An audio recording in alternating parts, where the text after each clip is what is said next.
to know about, first off, if there was a way to make the Varsity font into an applique.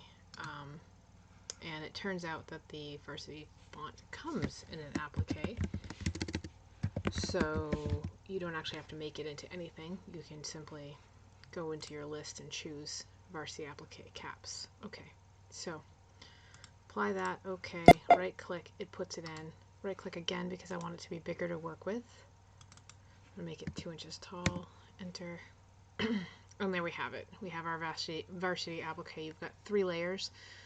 The placement, your tack down, and your satin stitch. And right now the way it's set up is when you click, it clicks everything, all 3 layers of the entire word. In order to work with it, we are going to break it apart. Breaking it apart the first time, you can now click on 1 letter, but it does choose all 3 layers. So what we're going to do is we're going to Control A, so we have all letters, and break apart again. You can just start by hitting break apart twice, and this is where you'll be. I can now click any one part of a layer. What I'm going to do now is show you this. We're going to right click, duplicate. It puts it at the bottom, which is nice so it doesn't get caught up in it. I'm going to change it to yellow so you can see it. If you just do that to put your center stitch in, you will get that straight stitch on the top, but it's not quite centered, so that could drive you a little bonkers. What we're going to do is we're going to actually come back in the list, and we're going to choose by holding Control, the A, R, S, I, T, and Y. Right click, duplicate, puts them all at the bottom. We'll change these to yellow as well, just so they're all the same color. And here you have it. We will right click and hide others, just so we're only working with one. And the idea is to try to get your letters more centered on your. So coming back over to here, we will try this. We're going to close the edit for a moment. Oh no, sorry. We're going to keep the edit open. We're going to select just the V, and you will see that if we do an outline, just deselect the object outline. We don't need another one of those. All we want to do is get an offset outline slightly to the inside, so that's why you're going to see a negative here. I am going to, that's a little too much, I know, from the last trial. And we're going to try this. We're going to say OK. Alrighty, and what do we have? We have nada. Why did it not? I'm going to make this blue. It'll be its own layer. It may be it's too close. Let's try that. Let's try taking, gosh darn it, that, turning it into a fill, and now let's try the outset. All right, so we now have that line, and if we want to see how it looks, we'll need to unhide that, and then you'll need to come down and hide that layer. And you can see from doing that, that's much more in the center. I'm trying to decide. It was too much to the outside, that's a little bit too much to the center. It does not seem to like putting it directly in the center, but this is a lot closer to center for me.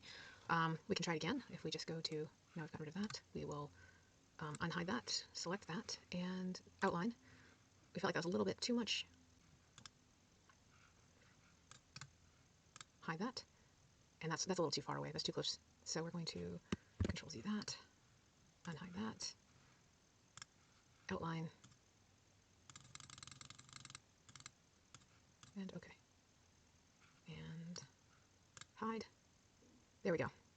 So that's pretty spot on. That, sometimes you have to try a little bit. You're not exactly sure. The program wasn't loving it. You do need to change it to a fill to get your outlines to work. That shouldn't be.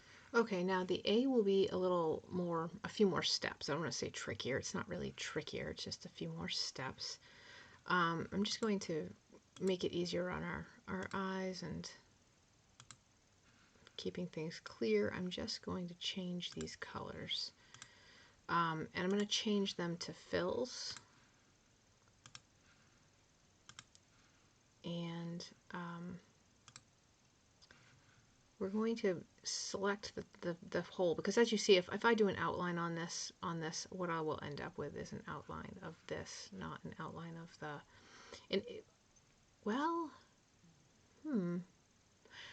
I guess I could do a negative outline on the A and a positive outline on the green. So make it a filler. Outlines, and hit OK again. And now we have our orange one, but you see that it didn't do anything for the hole because it doesn't see the hole. Click on the letter A hole. Oh my goodness, I said that.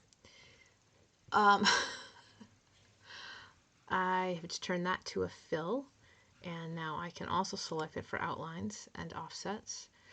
Now notice that this is at negative 0.027, so what we're going to do, because we want it to go on the outside of the hole, not the inside, to get this one, so we'll just get rid of the negative, hit OK, and it will place an offset line around that. Now when I go back and I turn on or unhide this A, oops, I've got to also hide. I've got to hide this. You will see that the orange line, this one lines up perfectly. This one, let's turn off this so we can see for sure. Also lines up perfectly. So because this one you want it to go outside of that block, and this seems to be the better way to do it. Don't try using remove overlaps because it changes the size of the hole in the letter A. So this is how you're going to have to do it. So the other letter you'll need to do this with will be the R, and then the rest of the letters you could just have to do once. But